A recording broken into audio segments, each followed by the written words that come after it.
अस्सलाम वालेकुम, मैं हूं अदील इम्तियाज़ और आप देख रहे हैं तख्ती ऑनलाइन। आज हम बात करेंगे स्पेक्ट्रल रिमोट सेंसिंग की।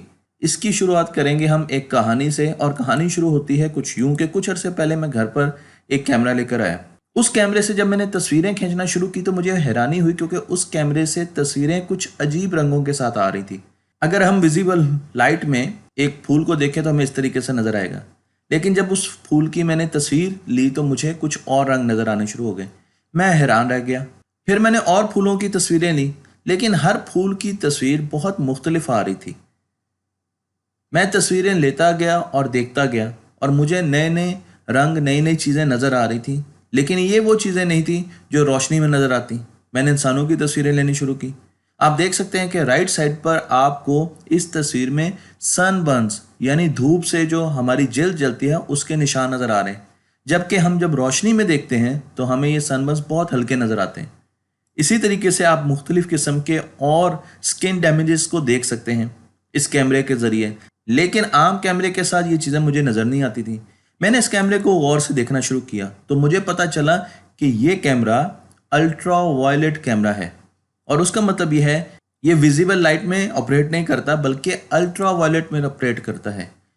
अगर आपने अपने मोबाइल पर एप्लीकेशन की हो तो आप इंफ्रारेड कैमरा भी इस्तेमाल कर सकते हैं, और उसके ज़रिए आप अपनी शक्ल देख सकते हैं। तो आप देख सकते हैं कि यहाँ पर हमें टेम्परेचर प्रोफाइल नज़र आ रही है। इंफ्रारेड कैमरे में हमें विजिबल लाइट की तरह नज़र नहीं आ रहा, बल्कि हमें ये बताता है इंफ्रारेड कैमरा के कोई चीज़ कितनी गर्म है, कितना ज़्यादा टेम्परेचर है या कितना कम टेम्परेचर है। तो अब हम आते हैं पहले वर्ड की तरफ जिसे हमने कहा था स्पेक्ट्रल। रिमोट सेंसिंग को बाद में डिस्कस करेंगे। स्पेक्ट्रम की तरफ आते हैं, क्योंकि हम ये जानते हैं कि हमारे पास इलेक्ट्रोमैग्नेटिक स्पेक्ट्रम है जिसमें हम मुख्तलिफ किस्म की रोशनियों को देख सकते हैं। इन इलेक्ट्रोमैग्नेटिक वेव्स में गैमा रेज भी हैं, एक्स रेज भी, अल्ट्रावायलेट भी हैं, इंफ्रारेड, माइक्रोवेव, और आपके पास रेडियो वेव्स भी हैं। लेकिन जो स्पेक्ट्रम हम देखते हैं वो विजिबल लाइट का है, जो अल्ट्रा वायलेट और इंफ्रारेड के बीच में एक छोटी सी जगह है। आप देख सकते हैं इसे विजिबल लाइट कहा जाता है। जब ये विजिबल लाइट सूरज से या किसी बल्ब से या किसी रोशनी की और सोर्स से पड़ती है किसी चीज़ पर तो रिफ्लेक्ट बैक होती है और हमारी आंखों में जाती है, तो हम उसे देख सकते हैं। मैं आपको यहाँ पर स्पेक्ट्रम दिखा रहा हूँ। तो इलेक्ट्रोमैग्नेटिक स्पेक्ट्रम आप देख सकते हैं कि बहुत बड़ा है। 0.001 नैनोमीटर की वेव से शुरू होता है और फिर बिलियन नैनोमीटर की वेवलेंथ तक जाता है। तो ये तमाम वेव्स हमें इंफॉर्मेशन ला कर देती हैं, और इन इंफॉर्मेशन को देखने के लिए ज़रूरी है कि हम इस पूरे स्पेक्ट्रम को छोटे छोटे हिस्सों में बांटते हैं, जिससे बैंड्स कहा जाता है। अगर ये स्पेक्ट्रम के हिस्से बहुत छोटे होंगे तो आपकी रेजोल्यूशन उतनी अच्छी होगी। अब मसलन मैंने एक बैंड बनाया है 750 से 800, और इसके बीच में जितनी भी इलेक्ट्रोमैग्नेटिक वेव्स हैं उनकी एनर्जी को मैं मेजर करना शुरू कर देता हूँ, तो मुझे पता चल जाएगा कि जो चीज़ें इस बैंड के बीच में रिफ्लेक्ट कर रही हैं इलेक्ट्रोमैग्नेटिक वेव्स वो कितनी ज़्यादा मौजूद हैं। सपोज मैं एक ऐसा कैमरा बनाता हूँ जो कि 750 और 800 के बीच में वेवलेंथ्स को कैप्चर करना शुरू कर देता है, वो इसमें देखता है। तो जब मैं उसे तस्वीर खींचूंगा तो मुझे पता चलेगा कि कितनी चीज़ें ऐसी हैं उस पिक्चर में जो कि ये वेवलेंथ्स रिफ्लेक्ट कर रही हैं। फिर अगर हम 800 से 850 के बीच में आएंगे तो ये वो जगह है जहाँ पर पौधे जो लाइट रिफ्लेक्ट करते हैं इंफ्रारेड रेंज में वो हमें नज़र आती है। तो अगर हम एक ऐसे कैमरे से जो इस रेंज में देख सकता है उससे तस्वीर खींचेंगे तो हमें वेजिटेशन नज़र आएगी।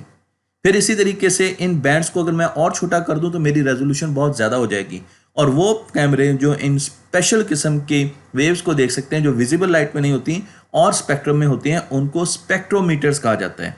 और स्पेक्ट्रोमीटर हर एनर्जी बैंड की एनर्जी को कैलकुलेट कर रहे होते हैं, उनको मेयर कर रहे होते हैं। तो चलें स्पेक्ट्रोमीटर की एक एग्जाम्पल लेते हैं। पौधे हैं, पौधों पर विजिबल लाइट पड़ रही है तो वो ग्रीन लाइट को रिफ्लेक्ट करते हैं बाकी लाइट से ज़्यादा, इसलिए जब भी हम उनको कैमरे की आंख से देखते हैं, अपनी आंख से देखते हैं तो वो ग्रीन नज़र आते हैं। लेकिन क्या आपको पता है कि इसके साथ साथ पौधे इंफ्रारेड रेज भी रिफ्लेक्ट कर रहे होते हैं, लेकिन उनको तो हम नहीं देख सकते। अब अगर मेरे पास एक ऐसा कैमरा लगा हुआ है जो इंफ्रारेड रेज को भी देख सकता है तो उसे हम स्पेक्ट्रोमीटर कहेंगे, और वो हमें बताएगा कि कितनी ज़्यादा ज़मीन पर वेजिटेशन है अगर वो एक जहाज़ पर लगा हुआ है, और अगर वो सैटेलाइट पर लगा हुआ है तो वो नीचे की तस्वीरें देगा और हमें बताएगा कि हमारे पास अगर इंफ्रारेड रेज बहुत ज़्यादा आएंगी तो हमें पता चलेगा कि ये वो जगह है जहाँ पर पौधे बहुत ज़्यादा मौजूद हैं, क्योंकि पौधे ग्रीन के अलावा और रेडिएशंस को भी रिफ्लेक्ट करते हैं। तो हम इमेजिंग स्पेक्ट्रोमीटर्स सैटेलाइट्स पर लगाते हैं और वो ज़मीन की मुख्तलिफ किस्म की तस्वीरें खींचते हैं और उससे हमें पता चलता है कि ज़मीन के इस हिस्से में रॉक्स हैं, पौधे हैं, पानी है, आइस है, क्योंकि इन तमाम की करेक्टरिस्टिक्स डिफरेंट होती है और ये डिफरेंट किस्म के पैटर्न्स को रिफ्लेक्ट कर रहे होते हैं। मैं आपको यहाँ पर एक एग्जांपल दे रहा हूँ कि हमारे पास एक जहाज़ पर स्पेक्ट्रोमीटर लगा हुआ है और वो नीचे ज़मीन को स्कैन कर रहा है। तो अब जो कोरल्स हैं वो रेड कलर की लाइट को रिफ्लेक्ट कर रहे हैं। तो आप देखिए यहाँ पर रेड लाइट जो आपने वेवलेंथ है वो एक्स एक्सिस के अलॉन्ग ली हुई है और वाई एक्सिस के अलॉन्ग रिफ्लेक्टेंस है। इस ग्राफ को बाद में भी डिस्कस करेंगे। तो आप देखें कि यहाँ पर आपको रेड कलर की लाइन की एनर्जी यानी वो ज़्यादा रिफ्लेक्ट हो रही है, तो आपको रेड कलर की मुख्तलिफ वेवलेंथ्स की एनर्जी बढ़ती हुई नजर आएगी। इसी तरीके से ग्रीन कलर की मुख्तलिफ वेवलेंथ्स आपको बढ़ती हुई यहाँ पर नजर आएंगी। यहाँ पर बहुत ज़्यादा आपके पास एनर्जी रिफ्लेक्ट हो रही है। इसी तरीके से आप पर्पल को देख सकते हैं। तो आपके पास जो जब आप इसे प्लॉट करेंगे तो आपके पास एक ऐसा नक्शा आएगा जिसमें आपको पता चलेगा कोरल कहाँ कहाँ है। आप देखें यहाँ पर रेड कलर है, वहाँ पे कोरल है। इसी तरीके से जहाँ पर ग्रीनरी है वहाँ पर आपको एलजी नज़र आएगी और येलो कलर पर आपको सैंड नज़र आएगी, क्योंकि इनके रिफ्लेक्टेंस डिफरेंट है। डिफरेंट वेवलेंथ्स को ये मुख्तलिफ तरीके से रिफ्लेक्ट करती हैं और उन रिफ्लेक्टेंस पैरामीटर्स को देखकर हम अंदाज़ा लगा लेते हैं कि नीचे क्या चीज़ें मौजूद हैं। रिमोट सेंसिंग का मतलब ये है कि हम किसी भी ऑब्जेक्ट की करेक्टरिस्टिक्स को मेयर करें उसको हाथ लगाए बगैर, इसे रिमोट सेंसिंग कहा जाता है। और वो हम रोशनी या रेडिएशन की मदद से कर सकते हैं जो हमारी आंखों में या हमारे कैमरों में या हमारे स्पेक्ट्रोमीटर में आ रही हैं। तो जब हम सैटेलाइट से स्पेक्ट्रल मैप लेते हैं वेजिटेशन का, हम ग्रीन और इंफ्रारेड स्पेक्ट्रोमीटर से देखते हैं तो हमें अपनी ज़मीन ऐसी नज़र आती है। तो आप देख सकते हैं कि यहाँ पर आपको यूरोप में कितनी ज़्यादा वेजिटेशन नज़र आ रही है, आपको अफ्रीका के कुछ हिस्सों में वेजिटेशन नज़र आ रही है। तो ये वेजिटेशन के मैप्स हम स्पेक्ट्रल इमेजिंग से लेते हैं। विजिबल लाइट हमें पता है 7 कलर की होती है, लेकिन अगर हम साइंटिफिकली देखें तो सिर्फ 3 कलर होते हैं, रेड, ग्रीन एंड ब्लू। इनसे मिलकर तमाम कलर्स बनाए जा सकते हैं। तो हमारे पास जो रेड कलर है उसकी वेवलेंथ बहुत ज़्यादा होती है और उसकी फ्रिक्वेंसी कम होती है, जबकि ब्लू कलर की एनर्जी ज़्यादा होती है क्योंकि उसकी फ्रिक्वेंसी ज़्यादा है और उसकी वेवलेंथ कम है। तो ब्लू कलर में ज़्यादा एनर्जी है, रेड कलर में कम एनर्जी है और बीच में जितने भी हमारे कलर्स हैं उनको रेड, ग्रीन और ब्लू में देखा जा सकता है। और उसके अलावा बाकी जितने बैंड हैं वो हम अपनी आंख से देख नहीं सकते। तो हम तमाम कलर्स को RGB मिक्सचर से बना सकते हैं। येलो को भी बना सकते हैं, पर्पल को भी बना सकते हैं, इंडिगो को भी बना सकते हैं। तो हम इन तमाम कलर्स को जो विजिबल लाइट में हमें नज़र आते हैं उनको रेड, ग्रीन, ब्लू से बना सकते हैं। और जब हम कोई तस्वीर खींचते हैं, मसलन एक बहुत बड़ी तस्वीर, उसका एक छोटा सा पिक्सल है, आपने ज्यूम करना है, इस पिक्सल को अभी आप देख रहे हैं तो आपको ये पिक्सल RGB में नज़र आ रहा है, लेकिन आप इसकी 3 मुख्तलिफ प्रोफाइल्स बना सकते हैं। सिर्फ ब्लू कलर भी ले सकते हैं कि ब्लू कलर की सिग्नेचर्स कैसे होंगे, इसके ग्रीन कलर के सिग्नेचर्स कैसे होंगे, इसके रेड कलर के सिग्नेचर्स कैसे होंगे। और जब इन तीनों को मिलाएंगे तो आपके पास पूरी की पूरी ये छोटा सा पिक्सल बन जाएगा। और अगर आप इनको प्लॉट कर दें तो आप देख सकते हैं कि लेफ्ट साइड पर मैंने वाई एक्सिस के अगेंस्ट रिफ्लेक्टेंस ली है, कितना रिफ्लेक्ट हो रहा है, ब्लू कलर कितना रिफ्लेक्ट हो रहा है। तो आप देख सकते हैं कि ब्लू कलर 400 से लेकर 480 या 500 नैनोमीटर में बहुत ज़्यादा रिफ्लेक्टेंस हो रही है यहाँ पर। तो ये इसकी प्रोफाइल है। ग्रीन कलर आप देख सकते हैं कि यहाँ पर ये 500 या 480 से लेकर 600 के बीच में रिफ्लेक्ट हो रहा है। और इसी तरीके से रेड कलर। तो इन दोनों को, इन तीनों कलर्स को जब हम मिलाते हैं तो हमारे पास ये पूरी पिक्चर बनती है और इससे हमें आइडिया हो जाता है कि इस पिक्चर में हमें क्या क्या चीज़ें नज़र आ रही है। इसे स्पेक्ट्रल सिग्नेचर कहा जाता है। तो रिफ्लेक्टेंस कर्व हर मटेरियल का डिफरेंट होता है। मसलन अगर मैं आपको यहाँ पर वाटर का रिफ्लेक्टेंस कर्व दिखाऊं तो आप देख सकते हैं कि रिफ्लेक्टेंस कर्व आपको यहाँ पर आएगा और वाटर 500 के करीब जो आपकी वेवलेंथ है वहाँ पर रिफ्लेक्टेंस ज़्यादा शो करता है। लेकिन जैसे हायर वेवलेंथ की तरफ, नैनोमीटर वेवलेंथ की तरफ आप जाते हैं, 1000 नैनोमीटर पर, 1500 पर, वाटर आपको ज़्यादा रिफ्लेक्टेंस शो नहीं करेगा। तो अगर आपको यहाँ पर एनर्जी मिलेगी, इन वेवलेंथ्स की एनर्जी मिलेगी, तो आप समझ जाएंगे कि जिस चीज़ की तस्वीर हम ले रहे हैं या इमेजिंग कर रहे हैं उसमें वाटर मौजूद है। इसी तरीके से आप ग्रीन ग्रास को देख सकते हैं। तो वो आपको अगर देखें तो यहाँ और 2500 से लेकर तकरीबन आप कह सकते हैं 700 नैनोमीटर के बीच में आपको यहाँ पर काफ़ी ज़्यादा वेवलेंथ्स की एनर्जी मिल रही है। तो इस पैटर्न को आप देख सकते हैं कि ग्रीनरी के पैटर्न्स ऐसे होते हैं। फिर हम ड्राई गैस को देख सकते हैं, सॉइल को देख सकते हैं। तो हम रिफ्लेक्टेंस कर्व से अंदाज़ा लगा सकते हैं कि कितनी रोशनी या रेडिएशन किस वेवलेंथ की रिफ्लेक्ट हो रही है और उसका क्या मतलब है, हमें ज़मीन पर या किसी भी सितारे पर क्या चीज़ मिल रही है। तो मैं आपको यहाँ पर दिखाता हूँ कि जब हम स्पेक्ट्रोमीटर से इस छोटे से हिस्से की तस्वीर खींचते हैं तो अब आपने इसके स्पेक्ट्रल सिग्नेचर से देखा कि आपको ग्रास मिल रहा है। इन वेवलेंथ्स में आप देख सकते हैं कि आपको ये जो वेवलेंथ्स है ये बता रही है कि ग्रीनरी है। अच्छा, वाटर की वेवलेंथ भी आपको नज़र आ रही है, आपको सॉइल की भी नज़र आ रही है। तो आप अगर इस इमेजिंग को देखें तो जहाँ जहाँ ग्रीनरी नज़र आ रही है वो ग्रीन कलर है, वेजिटेशन है। यहाँ पर पानी आपको ब्लू में बहुत कम नज़र आ रहा है इसमें, जबकि आपको सॉइल जो है वो रेत भी कहीं कहीं नज़र आ रही है। तो इस तरीके से हम इसकी पूरी एक इमेजिंग कर लेते हैं और इससे इंफॉर्मेशन निकाल लेते हैं, हमें पता चल जाता है। मैं आपको यहाँ पर दोबारा स्पेक्ट्रल इमेज दिखा रहा हूँ, तो आप एक ही तस्वीर को मुख्तलिफ रेडिएशंस के कैमरे के साथ देख सकते हैं और उनसे स्पेक्ट्रोमीटर से देख सकते हैं, डिफरेंट बैंड्स में देख सकते हैं, तो आपको मुख्तलिफ इन्फॉर्मेशन मिलेगी। मसलन इस बैंड में आपको नज़र आएगा कि यहाँ पर सड़कें कहाँ कहाँ पर हैं, तो आपको रोड्स के बारे में इंफॉर्मेशन मिलेगी कि रेड कलर की जो रोड्स हैं वो क्योंकि मुख्तलिफ किस्म की रेडिएशंस को रिफ्लेक्ट करती हैं, उनको हम कैप्चर करेंगे और हमें पता लग जाएगा कि यहाँ से ये रेडिएशन ज़्यादा आ रही है, इनकी एनर्जी आ रही है, तो यहाँ पर ज़्यादा रोड्स हैं। इसी तरीके से पानी का कर्व आपको नज़र आ रहा है, आपको बेयर ग्राउंड नज़र आ रहा है, आपको बिल्डिंग्स नज़र आ रही हैं। तो हम ज़मीन पर तमाम एक ही तस्वीर में हम मुख्तलिफ इंफॉर्मेशन ले सकते हैं कि यहाँ पर रॉक्स कहाँ पर हैं, सैंड कहाँ पर हैं, वाटर कहाँ पर है, बिल्डिंग्स कहाँ पर हैं, रोड्स कहाँ पर हैं, और ये तमाम स्ट्रक्चर हमें रिमोट सेंसिंग से आ रहा है। तो रिमोट सेंसिंग की बेसिकली दो मेजर एप्लीकेशंस हैं। पहली एप्लीकेशन है मल्टीपल स्पेक्ट्रल बैंड। तो अगर आप 3 वेवलेंथ से ज़्यादा देख रहे हैं, ठीक है जी, मैं 3 वेवलेंथ से ज़्यादा को रीड कर रहा हूँ अपने स्पेक्ट्रोमीटर से, तो उसे कहा जाता है मल्टीपल स्पेक्ट्रल बैंड। तो सपोज मेरे पास 7 कलर्स हैं या 6 कलर्स हैं, उनको मैं रेड कलर को देख रहा हूँ, ऑरेंज कलर को, येलो, ग्रीन, ब्लू और पर्पल, तो ये मेरे पास 6 वेवलेंथ्स आ गई। इनमें अगर मैं देख रहा हूँ और उसको रीड कर रहा हूँ नॉर्मल कैमरे से, तो मैं मल्टीपल स्पेक्ट्रल बैंड का इस्तेमाल कर रहा हूँ और मल्टीपल स्पेक्ट्रल इमेजिंग कर रहा हूँ।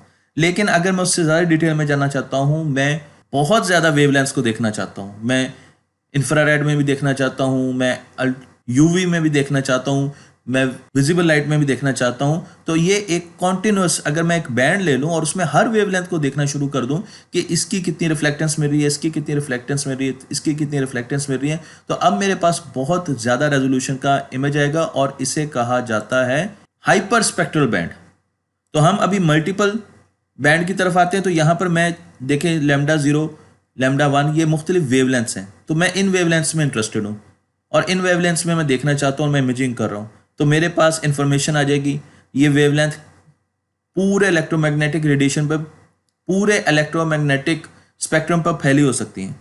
तो मैं अगर 3 से ज़्यादा वेवलेंथ लूँगा तो मल्टीपल बैंड्स होंगे, लेकिन अगर मैं कॉन्टिन्यूस वेव का एक बैंड ले लूँगा, यानी बहुत ज़्यादा वेवलेंथ्स ले लूँगा और उस पर देखूंगा उस इमेज को, तो उसे हाइपर स्पेक्ट्रल बैंड कहा जाता है। और इसके ज़रिए हम सिर्फ ऊपर की सतह की इन्फॉर्मेशन नहीं ले सकते, बल्कि जैसे जैसे फ्रिक्वेंसी बढ़ेगी उसी तरीके से वेवलेंथ्स की पेनिट्रेशन जो है वो भी बढ़ेगी, क्योंकि उनमें ज़्यादा एनर्जी आ गई। तो हम ज़मीन के अंदर भी डिफरेंट लेयर्स को देख सकते हैं। अगर हम वेवलेंथ को ज़्यादा करते जाएंगे तो हम ज़्यादा पेनिट्रेशन करते जाएंगे और ज़मीन के बीच में क्या चीज़ें मौजूद हैं, कौन से फ्यूल्स मौजूद हैं, कौन सी मादनियात मौजूद हैं, उनको भी हम देख सकते हैं इन स्पेक्ट्रोमीटर से। तो हम ऊपर का भी मेयर कर सकते हैं, लेकिन लेयर टू लेयर नीचे अंदर जाकर भी मेयर कर सकते हैं। तो अगर हम रोशनी में अपनी आंख से ये आम कैमरे से मछली को देखते हैं तो ऐसी नज़र आएगी, उसका कलर नज़र आएगा।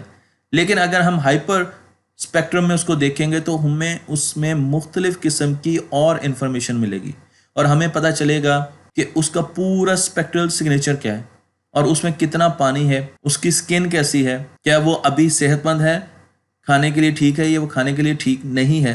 तो ये मुख्तलिफ चीज़ें हैं जिससे हम अपनी ज़मीन को और अपनी कायनात को स्कैन करते हैं और वहाँ पर हमें इसके बारे में बहुत सी इन्फॉर्मेशन मिलती है। और उस इन्फॉर्मेशन को हम सिर्फ विजिबल लाइट में नहीं देखते, बल्कि तमाम इलेक्ट्रोमैग्नेटिक स्पेक्ट्रम में उसको देखते हैं। तो मैं आपको यहाँ पर कुछ रिमोट सेंसिंग की पिक्चर्स दिखा रहा हूँ और आप देख सकते हैं कि यहाँ पर आपको मुख्तलिफ किस्म की इन्फॉर्मेशन मिल रही है। लेकिन इस इन्फॉर्मेशन की अब हम एप्लीकेशन लेके जा रहे हैं सोलर सिस्टम में। तो हम मुख्तलिफ किस्म के दूर के प्लैनेट्स को और उनके मून्स को देखते हैं और उनकी स्पेक्ट्रल इमेजिंग करते हैं और फिर हमें पता चलता है उन प्लैनेट्स में क्या क्या चीज़ें मौजूद हैं। मसलन हमारे पास एक चाँद है जो कि प्लूटो का है और उसे एक शैरन कहा जाता है।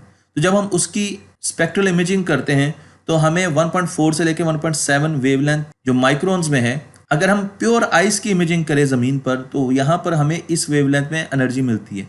तो हम फ़ौरन कर लेते हैं, अच्छा इसका मतलब है कि शैरॉन में आइस मौजूद है, वहाँ पर आइस मौजूद है क्योंकि तभी ये वेवलेंथ्स हमें मिल रही हैं। इसी तरीके से और चीज़ों को, हाइड्रा को हम देखते हैं तो वहाँ पर भी हमें ये वेवलेंथ्स मिलती हैं, तो हम समझते हैं कि वहाँ पर भी आइस है। लेकिन जब हम मार्स में स्पेक्ट्रल इमेजिंग करते हैं तो वहां पर हमें आइस तो मिलती है कई जगह पर, लेकिन वहां पर हमें पानी के पैटर्न्स मिलते हैं, क्योंकि पानी जिन वेवलेंथ्स को रिफ्लेक्ट करता है उसका हमें मालूम है, क्योंकि वो तो ज़मीन पर भी करता है।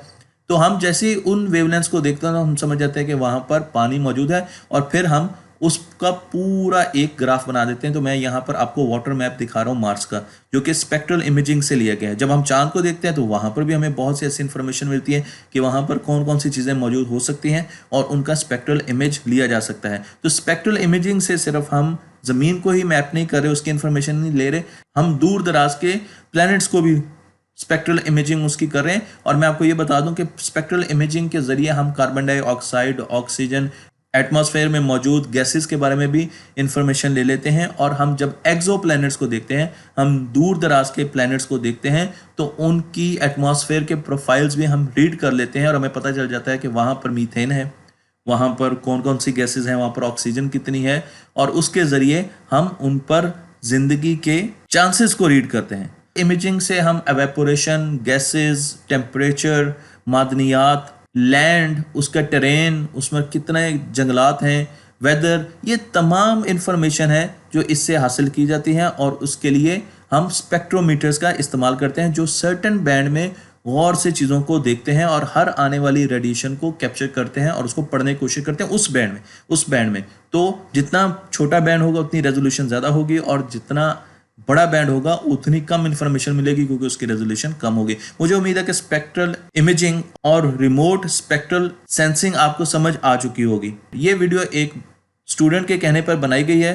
तख्ती ऑनलाइन को लाइक कीजिए, शेयर कीजिए और इस इल्म को दूसरों तक पहुंचाइए। और अगर आप किसी और टॉपिक पर वीडियो चाहते हैं तो उसको कमेंट्स में ज़रूर लिखिए।